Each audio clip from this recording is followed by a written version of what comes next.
오늘은 한국교회가 지키는 부활절입니다. 생명의 주 예수 그리스도께서 사망의 권세를 이기시고 부활하셨습니다. 막달라 마리아는 예수께서 죽으시고 무덤에 갇혀서 그 새벽에 주님 만나러 가려다가 부활을 기대하지 않고 무덤에 갔다가 부활의 소식을 천사에게 듣고 놀랐지만 우리는 주님의 부활을 확신하며 하나님께 감사와 찬양과 영광을 드리려고 오늘 이 시간에 모였습니다. 하나님께 영광을 올려드립니다. 그러나 예수 그리스도의 부활로 우리에게 주신 끊임없는 새로운 시작을 기쁨으로 맞이하기 위하여 모인 우리는 호산나를 외치며 환희의 함성으로만 부활절을 맞이할 수 없는 그런 안타까운 현실에 처해 있습니다. 어떤 일이 안타까울까요? 부활의 은총으로 새로워져야 할 오늘날의 현실은 미국과 이스라엘의 연합으로 이란과의 전쟁이 온 유세를 도배하고 있습니다. 언제 끝날지도 모르는 이 전쟁에 이스라엘과 이란 그리고 걸프 국가의 주변 중동 나라들은 원인도 모르는 채 집이 폭격당하고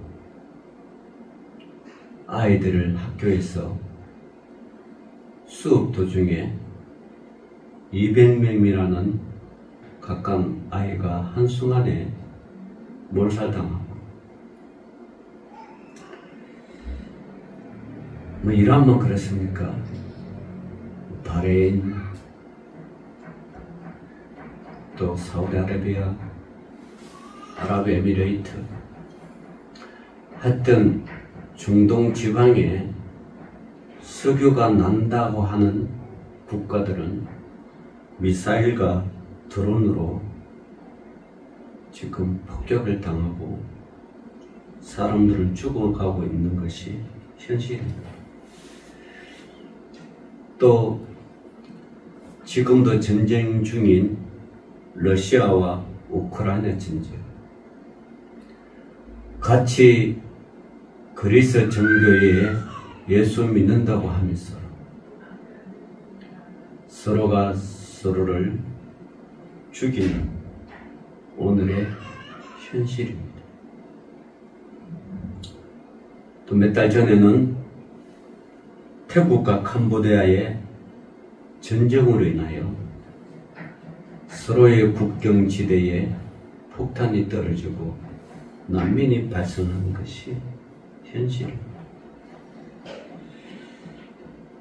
오늘도 또 아프리카 지역의 질병과 기한 문제들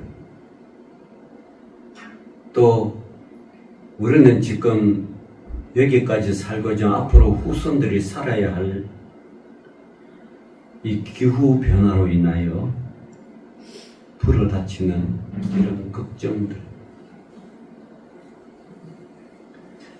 그리고 각종 전염병 또 조류독감들 인간의 생명을 평화를 위협하는 세상의 소식들은 나날이 늘어만 가고 깊어만 갑니다. 그래서 요즘은 TV 뉴스 보기에도 힘이 듭니다. 이 모든 근원이 우리 모두의 죄악 때문이 아닌가. 아담과 하와가 하나님이 하지 말라는 말씀을 어기고 자기 생각과 자기 뜻과 사탄의 유혹에 빠져서 금단의 열매를 맺는 것이 그것이 원인으로 하여 살인이 일어나고 전쟁이 일어나고 기근이 일어나고 참 인간 세상에 한평생 편안하게 온전하게 잘 살고 간다는 것이 얼마나 힘드는가. 오늘날 우리 대한민국은 여러 가지 경제 발전과 의학으로 인하여 의학 발전으로 인하여 수명은 연장되지. 수명이 연장되는 만큼 세상의 근심과 걱정은 깊어져 가는 것이 오늘의 현실입니다. 이르기에 이제 주님이 다시 오심을 더욱 가까운 징조들이 아닌가라는 생각이 듭니다.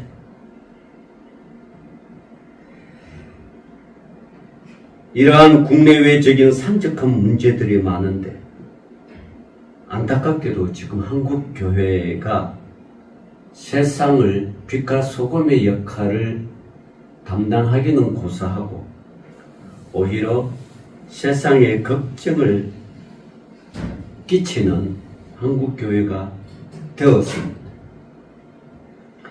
이것은 우리가 자초한 일이기도 합니다. 예수 그리스도께서 보여주신 본연의 삶에서 떠나 세속의 가치관에 물들지 않는지 또 그렇게 흘러가고 있는 것이 아닌지 우리는 함께 자성하고 돌아봐야 합니다. 기독교를 믿는다는 것이 무슨 특권을 종교를 가진 그냥 착각하고 기독교를 믿는다는 것이 다른 종교를 믿는 사람들의 그 종교를 비난하고 경멸하고 멸시하는 눈으로 바라보지는 않는지, 진정한 기독교인이라면 다른 종교를 믿는 사람들을 불쌍하게 여기고 그들을 오히려 사랑하고 찾아가서 위로해주고 그렇게 해서 그리스도의 사랑을 증거해야 되는 것이 우리 기독교인들의 본연의 그런 사랑인데 오히려 구원이 있니 없니 그 속에서 나오라니 말라니 복음은 전해야죠. 복음은 전해야 되는데 경멸하고 멸시하면서 전할 필요는 없다는 사실입니다. 오히려 그들이 가지고 있는 종교보다 그들이 가지고 있는 믿음보다 오히려 우리가 더 헌신하고 충성하고 사랑하고 그들의 아픈 곳을 시원하게 긁어주면 오히려 기독교의 사랑이 증거되지 않는가라는 생각이 듭니다. 오늘날 이란과 이스라엘 전쟁이 또 미국과 더불어 이 전쟁의 원인은 인간의 욕망과 욕심인데 그것을 싹 감추어버리고 성전으로 몰아가고 있습니다. 성과 악의 싸움으로 몰아가고 있습니다. 무슬림 나라도로 기독교 나라를 악으로 규정하고 기독교 나라는 기독교 나라들끼리 또 유대인들과 합쳐여 이슬람을 악으로 몰아가는 어떤 성전의 개념으로 확전되고 깊어가고 있습니다. 여러분 이게 돌이켜보면 종교적인 전쟁, 성전의 전쟁은 아니잖아요. 그렇잖아요. 세상에 어떤 종교가 사람을 죽이고 살인하고 너 마음대로 살아라. 너 욕심대로 살아라. 네가 하고 싶은 거 하라. 네 나라, 너네 나라의 국격을 위해서 살아라. 이렇게 가르치는 종교는 저는 세상에는 없다고 생각합니다. 아니 그런 종교가 있다면 물론 그건 종교가 아니죠. 종교를 빙자한 약탈과 살인의 행위들입니다. 그래서 예수님은 우리 인류를 구원하기 위하여 이 땅에 오셨고 자기 자신을 오히려 대속물을 내어주잖아요. 그리고 팔을 벌려 온 인류를 사랑으로 감싸는 것이 이게 뭐요? 십자가의 사랑입니다. 온 인류를 품을 실주고 팔을 벌렸죠. 물론 로마 제국의 그 사형틀에 극악한 죄인들을 징벌하기 위하여 만인이 보기 위하여 팔을 벌려서 나무에 못 박고 하늘로 씌워졌지만 그러나 그거 하나하나까지도 하나님께서 허락하신 십자가의 형태를 아닙니까? 그 십자가의 형태의 궁극적 목적은 하나님께서 온 인류를 품으시라는 두 팔 벌려 품으시라는 하나님의 거대하고 오묘한 사랑이 숨어있지 않는가. 그래서 예수께서 그것을 신이 실천하려고 그분께서 그렇게 매달려 돌아가시지 않았는가.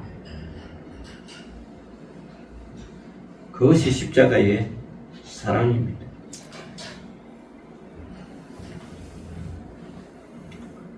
그런데 지금의 기독교는 이기적 권력 집단으로 오해받기도 하며 교권 정치가 복음 전파보다 우선되기도 하고 십자가와 부활의 복음이 목적이 아닌 나의 영광을 위한 교회의 성장이 목적이 되어 많은 교회들이 표류하고 하는 가운데 희한하게 큰 교회가 성장하면 성장할수록 한국 교회는 더욱더 쇠퇴해 가는 느낌이 드는 것이 저만의 생각입니까? 여러분도 같은 생각입니까? 교회는 섬김보다는 군림하려 하였고 물질이 그리스도인들의 삶의 소망이 되었습니다. 그래서 소망교회가 많은가 봐요. 큰 교회가 많은가. 그 소망이 아닌데도 불구하고 그 소망이 물질의 욕망의 덩어리로 응집되는 이름으로 쓰여 있는 게 참으로 안타까울 뿐입니다. 그러면 우리는 어떻게 해야 할까요? 문제가 있으면 답이 있어야 될 거 아닙니까? 문제가 있으면 풀어야 되지 않습니까? 그죠? 수학 문제를 내면 풀어야 되고 영어 문제가 있으면 풀어야 되는 거죠. 인간관계에 갈등과 문제가 있으면 그것을 안고 비난하고 지탄하고 미워하고 원수처럼 사는 것이 아니라 그것을 뭐죠? 풀어야 되는 거죠. 풀어야 돼요. 갈등이 있으면 풀어야 되죠. 여러분 갈등은 한번 생기면 참 풀기 힘듭니다. 나무도 그래요. 갈자, 갈나무 갈자, 등나무 등자, 갈나무도 막 꼬아요. 막 꼬고 자요. 등나무도 뭐요? 나무에 기대서 막 꼬아. 두 개 막 꼬아니까 하나만 꼬아도 풀기 힘든 이 나무들이 두 개가 같이 동시에 꼬우니까 이게 더욱더 풀기 힘든 거예요. 어떻게 풀어야 될까 이걸? 방법은 하나밖에 없습니다. 둘 다 죽여야 돼요. 죽는다는 거죠. 인간의 모든 갈등의 문제를 풀기 위해서는 내 자신이 십자가 앞에 못 박아 뭐요? 못 박혀서 어떻게 해야 돼요? 죽어야 됩니다. 내가 죽어야죠. 죽는 사람에게 뭔 갈등이 있겠습니까? 죽는 사람에게 뭔 힘이 있겠습니까? 우리 기독교의 사랑은 진정으로 내 자신이 죽어야 돼요. 그것이 주님께서 많은 사람 앞에 2000년 전에 주님의 모습이었죠. 마지막 모습이었죠. 죽어야 끝난 거예요. 나라는 존재는 주님 앞에 죽어야 되고 소금처럼 뭐요? 소리 없이 녹아야 되는 거, 없어져야 되는 거, 촛불처럼 자기 자신을 태워야 되는 거. 그래서 예수님께서 우리에게 너희는 세상에 뭐가 되라? 빛과 소금이 되라. 빛은요, 자기 자신을 태우지 않으면 결코 빛이 밝혀 세상을 밝히지 못합니다. 자기 자신이 죽어야 됩니다. 죽어야 태워요. 죽어야 빛이 밝는 거죠. 촛불도 그렇고요. 세상의 모든 빛은 그래요. 우리가 당연히 전구 담아도 화려한 것 같지만 실상은 자기 자신을 뭐요? 태우고 있는 거예요. 언젠가는 수명이라면 꺼지는 거죠. 그래서 예수님께서 빛이 되라는 이 말씀은 너희는 세상의 모든 사람에게 이름을 드러내라 그게 아니고 빛은 뭐요? 자기 자신을 태우라는 거죠. 그게 빛의 진정한 목적입니다. 소금은 뭐죠? 소금은 자기 자신을 녹여서 맛을 내는 거 아니에요. 소금이 안 녹는다면 그건 소금이 아니죠. 녹아야 되는 거예요. 녹아서 음식물과 함께 동화가 되어야 되고 녹아서 물과 함께 사라져야 되는 거예요. 그래서 빛과 소금을 대라고 그랬지, 이 빛과 소금이 이름을 드러내고 구두수처럼 막 짠돌이로 그냥 그렇게 하라고 빛과 소금 되는 역할을 예수님께서 하신 건 아닌 것 같아요. 제가 살면 살수록 빛과 소금에 대한 그것을 다가오고 깨달아지고 느끼시는 거예요. 아, 빛은 드러내려고 하는 게 아니고 자기 자신을 죽이는 거구나. 자, 그러면 우리는 어떻게 이 갈등의 문제, 세상의 문제 해결해야 됩니까? 첫 번째로 참된 부활신앙을 가지면 우리의 삶은 새롭게 변화되어진다는 사실입니다. 십자가와 부활의 복음을 가지고 살면 부활하신 예수님께서 강건하게 만드십니다. 십자가와 부활의 복음이 우리 속에 들어오면 비굴하며 살던 사람이 세상을 향하여 담대해진다는 사실입니다. 숨어 살던 사람이 밖으로 나온다는 사실입니다. 십자가와 부활의 복음을 가진 우리는 하나님 안에서 새로운 피조물이 된다는 것입니다. 고린도후서 5장 17절에 그렇습니다. 부활신앙 있는 사람들의 공통점은 모두의 삶이 새로워졌다는 사실입니다. 부활의 능력은 주님 재림 후부터 주어지는 것이 아니며 부활신앙을 소유하는 그때부터 변화와 역사가 일어납니다. 심령의 변화가 일어난다는 사실입니다. 대속의 은총으로 깨끗하게 되는 변화가 옵니다. 하나님의 생명이 우리 속에 심기워진다는 사실입니다. 나를 사로잡고 있던 어두운 영이 떠나게 됩니다. 그리고 하나님의 형상으로 다시 회복된다는 사실입니다. 주님께 보답하려는 삶을 살게 됩니다. 왜냐하면 그분이 내 때문에 죽었기 때문에. 내 때문에 죽었기 때문에. 여러분, 은혜를 받은 사람은요, 은혜에 대한 보답을 하는 거예요. 은혜를 받은 사람이 은혜에 대한 보답 없이 산다. 이거는 은혜를 망각하며 사는 것입니다. 주님의 죽으심으로, 우리 때문에 죽으심으로 우리가 그 은혜의 보답을 받고 영생을 얻었기 때문에 우리가 주님을 위하여 보답하는 영생의 삶을, 이 땅의 삶을 사는 거죠. 죽는다 해도 하나님 나라가 있기에 우리는 담대해집니다. 그래서 우리의 죽음은 죽음으로서 끝이 아니라는 사실입니다.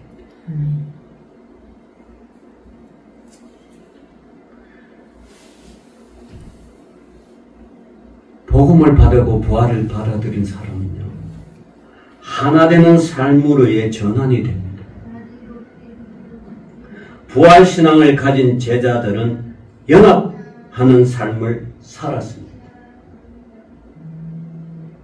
주님과 함께 공생의 삶을 살던 제자들의 12제자들의 삶은 서로 시기하고 질투하는 삶이었습니다. 서로가 한자리 하려고 질투하고 미워하는 삶이었어요. 어떤 한 제자가 부각되면 치맛바람을 일으킨다고 그랬습니다.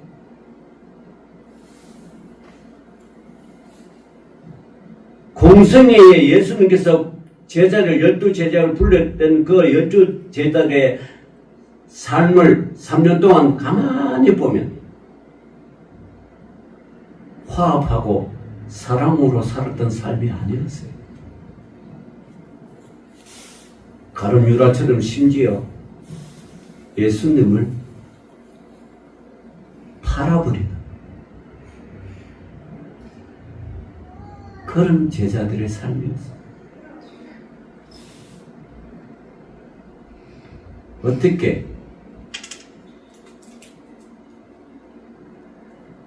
제자들을, 제자인 예수님의 제자가 스승을 팝니까?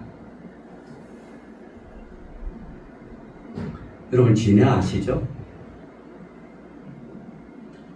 지네랑 무슨 내기 해가지고 심부름 시키지 마세요. 예? 신발 신는다고 2박 3일 걸립니다. 지네 다리가 얼마나 많아요. 신발 다 신기려 그러면 못 갑니다. 우리가 보기에는 지네가 징그럽고 흉측하고 역겨워하지만 지네의 모성에는 눈물 겹도록 헌신적입니다. 지네가 새끼를 낳으면 어둠 속에서 수십 마리의 새끼들을 먹이는 것.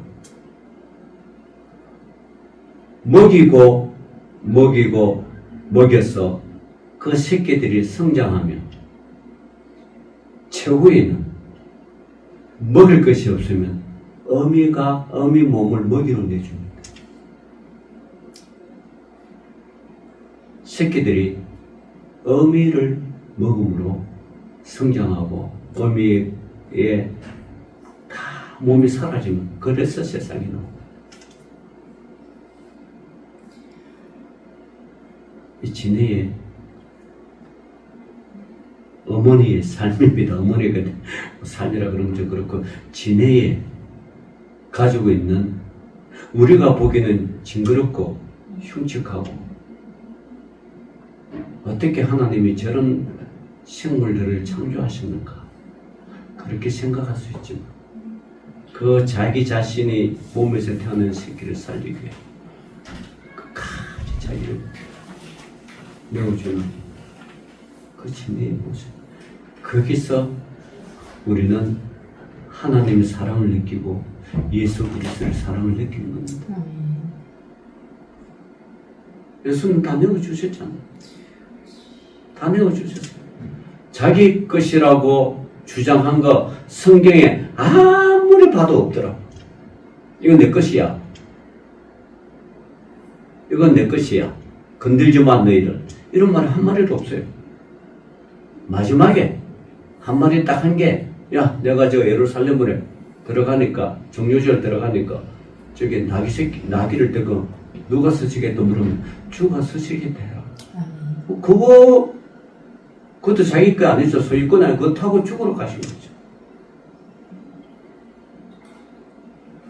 그래서 부활신앙을 가진 제자들 예수님 이후에 부활 성천하신 이후에 제자들의 삶은 부활신앙을 가진 제자들의 삶은 한마디로 연합적인 삶이었습니다. 주를 위한 삶이었다. 많은 수의 무리인데 한 마음과 한 뜻이 되었다고 성경은 말하고 있습니다. 사도행전 4장 32절에 35절에 나와 있습니다. 한 하나님 안에서 한 성령, 한 예수님, 한 소망, 한 목표, 한 몸이 되었기 때문입니다. 우리가 한 마음 한 뜻이 되었다는 것은 서로 겸손해졌다는 것을 전제합니다. 온유하게 되었다는 말입니다. 서로 용납하며 살게 되었다는 말입니다. 부활을 통하여 가정과 교회와 국가가 민족과 세계가 하나 되어 새로운 삶을 살아갈 수 있기를 소망합니다. 분쟁과 다툼과 대립이 아닌 하나됨을 통하여 하나님께 영광 돌릴 수 있기를 원합니다. 자, 부활의 신앙을 가진 제자들의 가치관은 어떻게 되었을까요? 나눔과 섬김의 가치관으로 전환이 되었고 바뀌었습니다. 세계관과 물질관이 달라졌습니다. 그들에게는 재물보다 하나님을 더 소중하게 되었습니다. 서로 모든 물건을 통용했습니다. 서로 밭과 집 있는 자는 팔아 그 판 것을 값을 가져다가 사도들의 발 앞에 두었습니다. 각 사람의 필요에 따라 나누어 주었습니다. 그 결과 그 중에 가난한 사람도 얻게 되었고 먹을 것이 없어서 배고라 죽었다는 사람도 얻게 되었습니다. 이를 통해 강력한 헌신과 사랑의 삶이 나왔습니다. 이 제자들이 그렇다고 무소유로 살아온 것은 아닙니다. 제자들은 무소유로 산 것이 아니라 가진 재산을 가지고 청지기로 산다는 것입니다. 선한 청지기로 살았다는 것입니다. 이는 소금의 맛을 내며 제물로 썩은 세상을 막아주는 방부제의 삶이었습니다. 그야말로 그리스도의 향기로 그리스도의 빛을 비추며 살았습니다. 부활하신 그리스도의 삶을 따르는 그리스도인의 자기중심적인 삶이 아닌 약자를 돌보고 나누는 삶을 우리는 살아야 할 것이며 교회가 그 돌봄과 나눔의 삶으로 변화를 주도해야 할 것입니다. 두 번째, 부활신앙은 삶에 강력한 소망을 가지게 합니다. 여러분, 죽음은 얼마나 너목한지 모릅니다. 인간에게 최악의 절망을 가져다 줍니다. 죽음은 폭군 중에 폭군입니다. 우리의 모든 것을 빼앗아갑니다. 죽으면 모든 게 끝나잖아. 다 끝나잖아. 어떤 사람은 그러더라. 부모가 죽으면, 부모가 살아있을 때 가지지 말아야 할 것은 뭐냐? 여러분, 아껴둔 뭐 도자기, 자기가 소중하고 아낀 거 찬장 속에 잘 보관하고 있는 그거 남기지 마세요. 자녀들 그거 안 챙깁니다. 다 버려요. 내가 옷 좋은 거 입고 그 좋은 옷들, 네? 비싼 돈 주고 샀던 그 옷들도 내가 죽으면 자녀가 입는다? 천만의 말씀. 다 뭐요? 버립니다. 좋은 그릇 다 갖다 버립니다. 우리가 살아생전에 사진 찍었던 그 많은 추억들, 그걸 담겨놓는 앨범들, 우리 집에도 몇 건씩 있어요. 그거 다 우리가 죽으면 자녀를 그거 볼까요? 그거는 자기 부모, 내가 살았던 시대의 추억이고 하나의 어떤 소중한 것들이지, 내 자녀가 그걸 가지고 두고 본다? 아닙니다. 버립니다. 버립니다.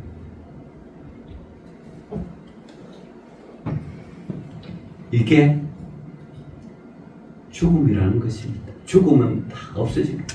모르죠, 뭐. 건반지, 엄반지, 통장 잠그는 자녀들이 좋아라고 가져갈지 모르지만, 내가 소중하고 아끼는 그 모든 것들은 내가 죽음으로 다 없어지는 거예요. 저도 제 글을 읽고, 저 많은 목양실의 저 서재들, 저거 다 어떻게 처리할까? 저거 다 어떻게 처리할까? 내가 목회 끝나면, 저거 누구 물려준들 저거 하겠습니까? 그래서 요즘은 비움의 철학을 배우고 있는 거예요. 나눔의 철학, 비움. 그래야 내 자녀들이 나가 죽은 이후에 유품들을 처리하기가 쉽죠. 그렇지 않아요? 그러니까 이제 우리는 비움의 미학을 좀 배워. 죽음은 사랑하는 이도 재산도 생명도 다 빼앗아갑니다. 죽음은 누구에게든지 찾아갑니다. 악한 사람도, 유명한 사람이라도 죽음이 찾아오면 그 누구도 그 앞에 복종해야 합니다. 순종해야 되는 거죠.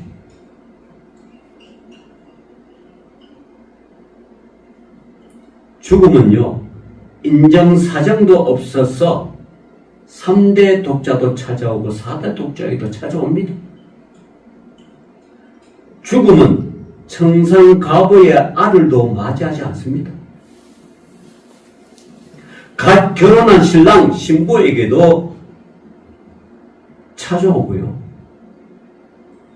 죽음은 뇌물로도 미룰 수가 없습니다.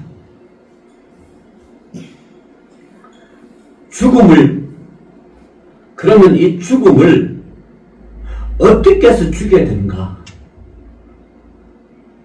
죽음을 여러분 어떻게 해서 죽여야 됩니까? 찾아오고 다 죽는데 방법은 하나 있으면 잘 들어보세요. 죽음을 죽이는 방법은 부활입니다. 부활이에요. 죽음을 죽이는 방법은 부활밖에 없어요. 부활은 십자가 대속의 완성이며 영원한 나라를 들어가게 해주는 징표입니다. 부활은 창조주 하나님 능력의 역사입니다. 비통하게 만드는 죽음을 삼켜버리고 이기고 처리하는 것이 예수님의 부활이며, 이를 통해 우리도 부활의 소망을 가지고 소유하면서 살아가면 됩니다. 하나님은 죽고 사는 것에 주관자이십니다. 사람은 사람을 죽일 수 있지만 죽은 자를 살릴 수는 없습니다. 죽은 자는 오직 창조주 생명의 주인이신 하나님만이 살려낼 수가 있습니다. 그러기에 부활을 주신 하나님 안에서 우리는 절대 소망을 가질 수가 있다는 사실입니다. 할렐루야! 이게 부활입니까? 제자들의 부활신앙과 소망이 얼마나 강력했으면 대제사장과 로마의 그 제국에서도 제재를 받고 미움을 받아도 예수님의 죽으심과 부활을 끝까지 증거했겠습니까? 부활신앙의 생명력은 감옥에 집어넣을 수도 꺾을 수가 없습니다. 또한 죽음조차도 이 부활의 소망을 이길 수가 없습니다. 이러한 새로운 소망을 부활을 통하여 우리 모두가 오늘 2026년 부활절을 맞이하여 이 부활의 소망을 여러분 모두가 가지시기를, 그리고 가질 뿐만 아니라 이 부활의 소망을 증거하는 예수님의 제자의 삶을 살아가는 것처럼 저와 여러분도 예수 그리스도를 믿는 제자의 삶을 살아가시기를 이 부활절 오전에 말씀을 드립니다. 부활하신 주님을 찬양합시다. 기도합니다. 주님 감사합니다. 오늘도 부활의 소망을 찬양하며 죽음을 이기시고 부활하신 예수 그리스도를 찬양합니다. 주님, 또 다시 오심을 고대하며 기대하며 살아가는 주의 백성들 다 되게 하여 주옵소서. 예수님 이름으로 기도 올리옵나이다. 아멘.